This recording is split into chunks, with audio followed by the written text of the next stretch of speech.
คนเบิ่งกันเลยนะทุกคน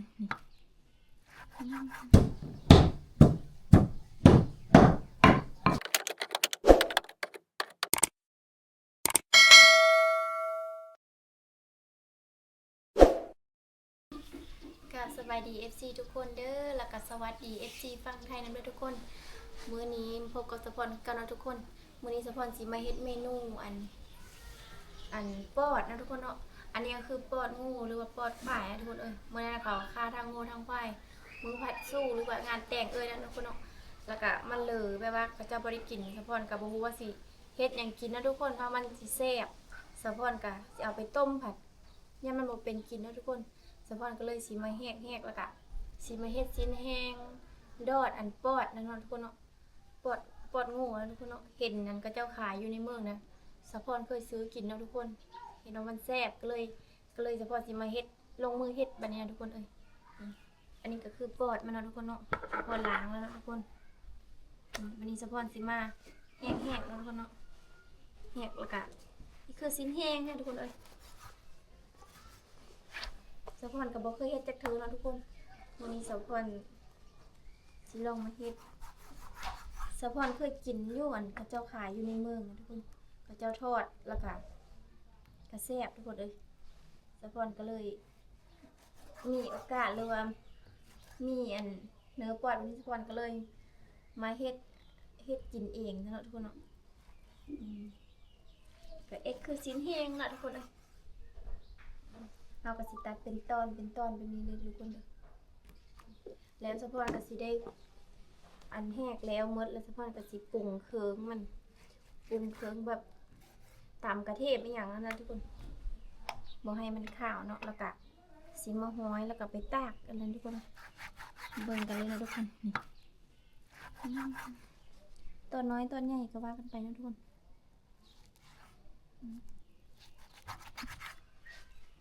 สิเอาไปต้มผัดย่านมันบ่เป็นกลิ่นย่านมันข้าวทุกคนสะพอนก็เลยเฮ็ดแบบนี้เล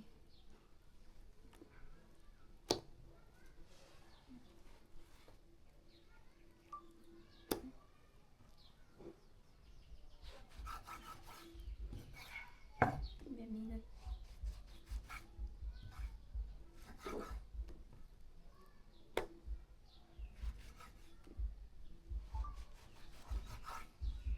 ปนเดียวไปเลยนะ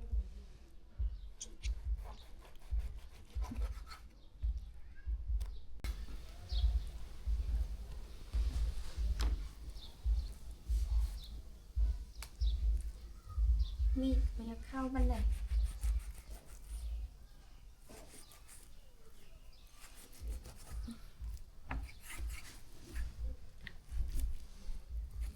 สะพอนเคยเฮ็ดแต่ชิ้นเฮ็ดเอาชิ้นมันเอาชิ้นแห้งแต่บ่เคยเฮ็ดอันนี้ทุกคนว่าสิเป็นกินคือกระเจ้าเฮ็ดบ่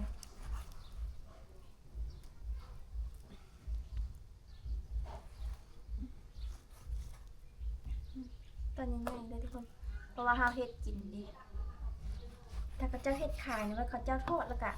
เส้นน้อยๆนึงทุกคนเลยอันนี้เฮาเฮ็ดกินเองเฮาก็เฮ็ดตอนใหญ่ก็ได้เนาะ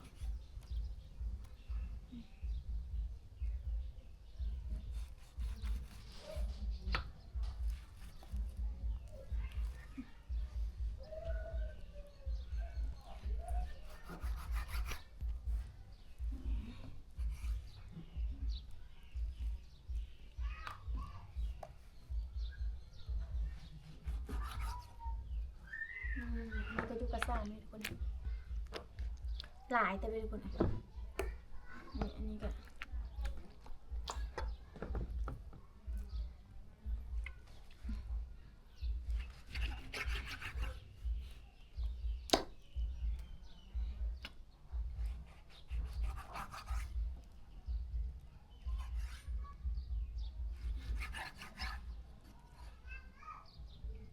ชิ้นยาวๆไปเลยคน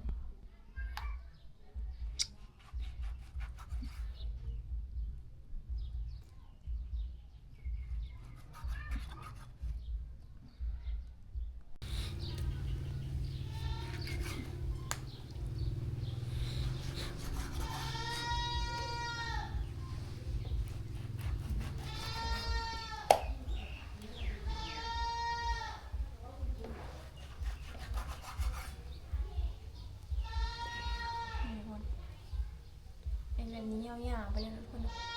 เอาไปทอดแล้วมันน่าจะยุดเนาะทุกคนน่าจะยุดเข้าไป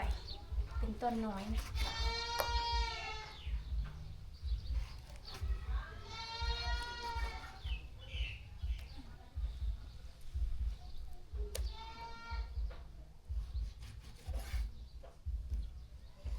ถ้าเขาเห็ดบางๆมันก็จะแห้งไวนะทุกคน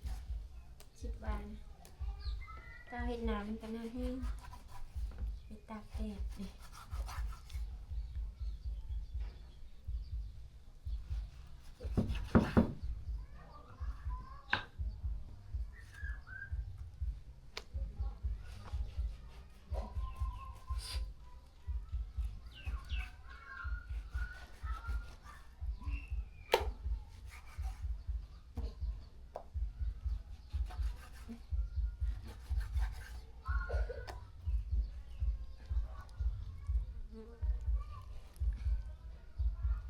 อันนี้ก็คือปอดน่าจะปอดงูใช่ไหมพระเจ้าบริต้มเลยมันเห็นสะพอนเห็นยังเลยอยู่พระเจ้าไว้ยุตู้เย็นก็เลยสะพอนก็เลยออกมาเฮ็ดซะมื้อนี้เฮ็ดชิ้นที่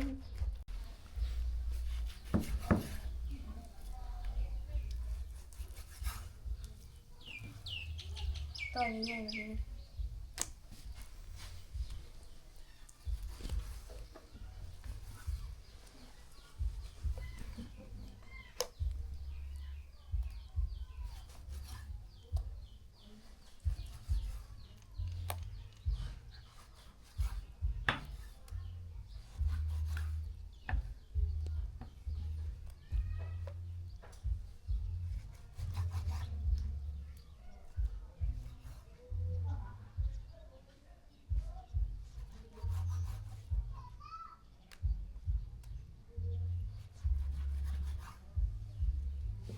ทุกคนในประมาณนี้เนาะหรือว่าปอดทำกันทุกคนเลยวันนี้เฉพาะเซียนอันไปเฮ็ดเครื่องปรุงแล้วทุกคนเฉพาะที่ตำกระเทียมตำข่าให้มันแก้ข้าวแล้วทุกคนเลยแล้วเราก็สิมาคั้นเท่านี้นะทุกคนแล้วทุกคนอันนี้ก็คือข่าเนาะทุกคนเนาะเฉพาะสิมาอันปอกเอาแล้วก็สิไปตำแล้วเนาะทุกคนสิไปตำแล้วก็สิไปปรุงเครื่องให้มันแก้ข้าวถ้าอันนั้นยังมันคายมันเป็นกลิ่นนะทุกคน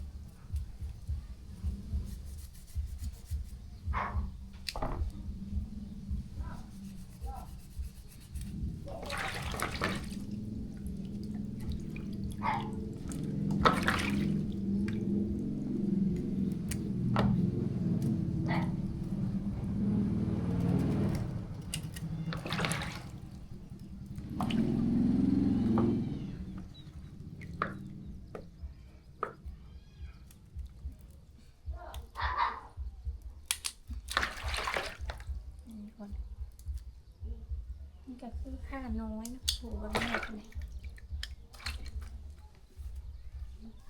สะพอนสีมัดซอยกันซอยแล้วก็ไปตำให้มันมุนๆไปเลยเอาไปซอย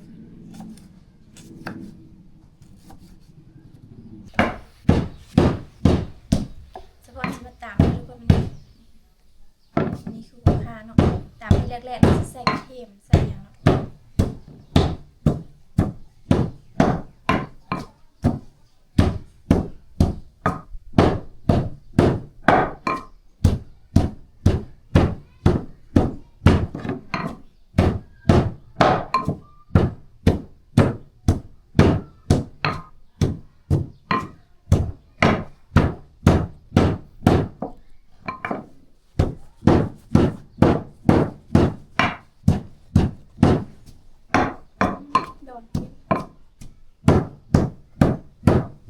สิใส่ถุง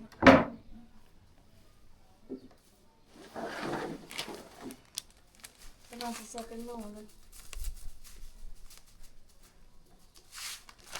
ใส่เป็นหมูใส่เป็นหมูมันจะแซ่บ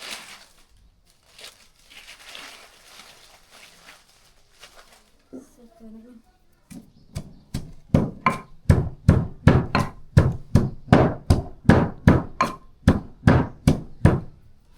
พรสิแกะกระเทียมใส่เลยทุกคนนี่ก็คือกระเทียมกางเข้ากางให้มันหอมๆนะทุกคน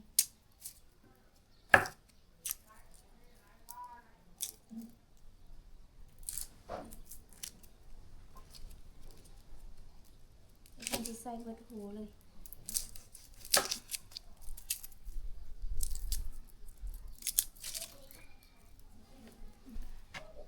ตามเข้ากันเลย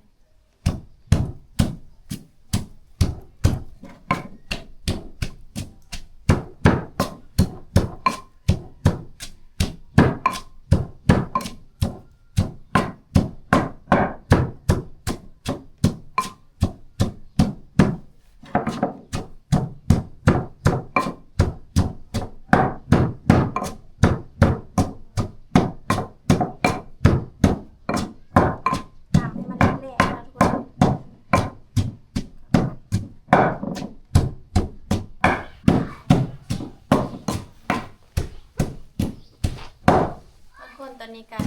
เละแล้วทุกคนเนาะสะพอนจีตากใส่นี่เลยตากแล้วก็สีคันใส่นี่เลยทุกคน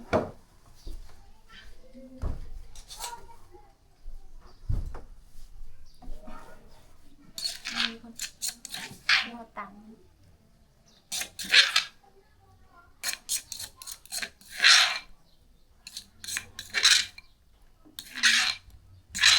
วันนี้สปอนซีมาเอามือขยำ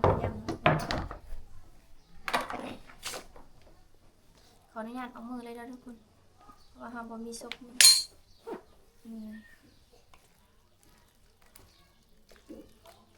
นี่มันแก้ข้าวนะทุกคนเอาสิมาร์กแบบนี้ไว้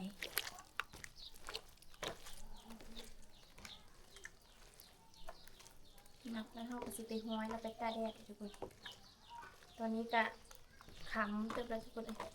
แดดก็ใกล้สิเบิดแล้วอื่นก็ตะได้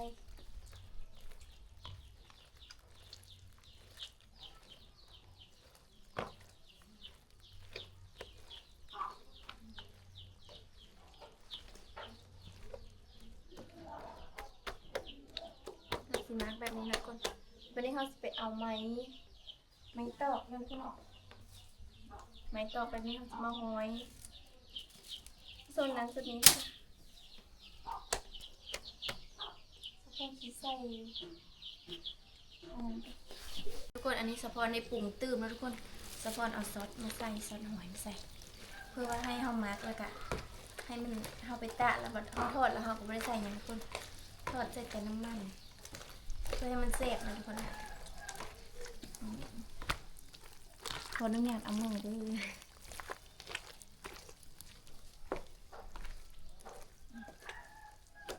เอาสิมาร์กไว้นะทุกคนอีกประมาณ2 นาทีสิห้อยเลยก็ได้มาแล้วทุกคนวันนี้สะพอนสิมาห้อยแบบนี้นะทุกคนเนาะเพื่อเอาไปตากแล้วให้มันแห้งไว้นะทุกคนนี่สิห้อยแบบนี้เลยทุกคนวิธีห้อยก็สบายนะทุกคนเราก็สิมามัดคือ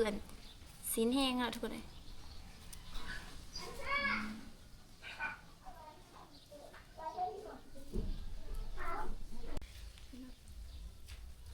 ทุกคนสะพอนสิมาห้อยแบบนี้ทุกคน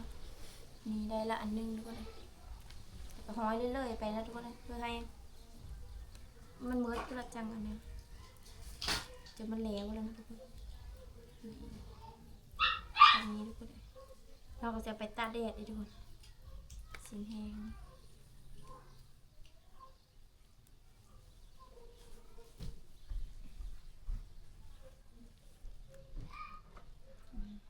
ห้อยไปเรื่อยๆทุกคน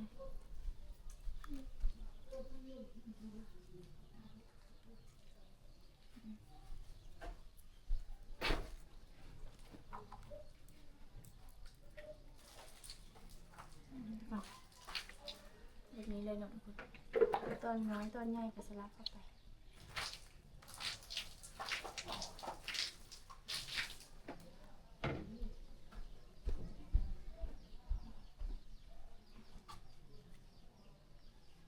ไม้ต่อกันบ่จะแข็งมาเลย น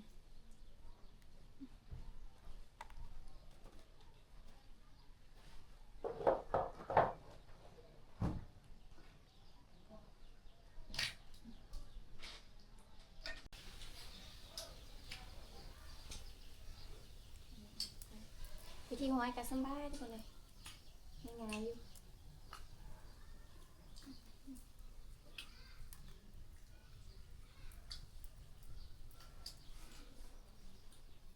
หลังจากนั้นเราก็เอาไปตากเอาทุกคนเนาะ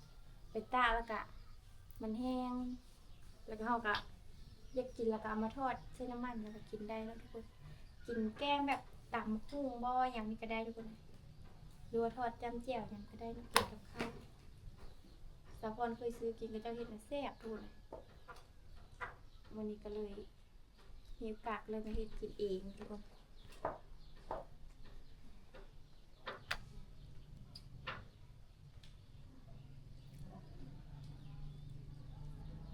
แต่เขาเจ้าเฮ็ดขายอ่ะต้นบริใหญ่เป็นไรเนาะเพราะว่าเขาเจ้าเฮ็ดขายดิอันนี้สะพอนเฮ็ดกินเองก็เลยต้นใหญ่นี่นะทุกคน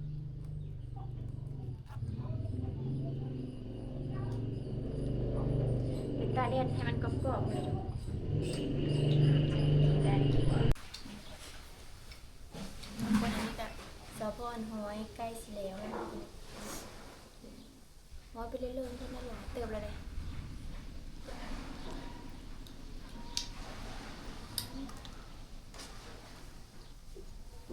ต่อกาเส้นปีเคอึ๊บยากเลยทุกคน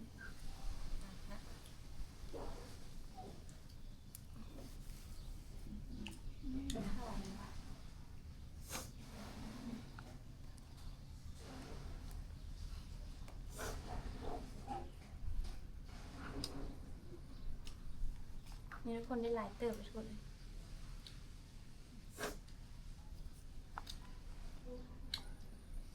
วันนี้สะพอนสีตาเด็ดเขาหน่อยทุกคน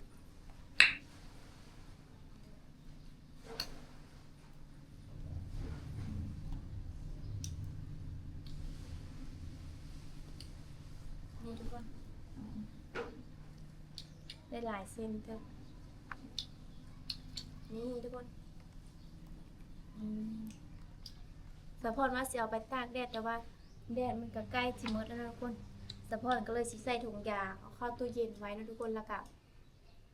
มื้ออื่นล่ะสิไปตากแดดแต่เช้าเนาะทุกคนเนาะตากอยู่หน้าแล้วทุกคนวันนี้ก็ค่ำแล้วได้ตอนนี้ก็ประมาณ5 โมง 4-5 โมงทุกคนแดดก็หมดแล้วนะทุกคนสะพอนสิใส่ถุงยางนี่เฮาก็ได้ประมาณนี้นะทุกคนได้หลายเติบ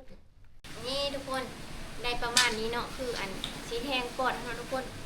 สะพอนว่าสิเป็นตากนะแต่ว่าแดดมันเบิดแล้วทุกคนสะพอนก็เลยสีใส่ถุงยางแล้วทุกคนแล้วก็เอาเข้าตู้เย็นนะทุกคนเนาะนี่ประมาณนี้เลยเด้อทุกคนเลย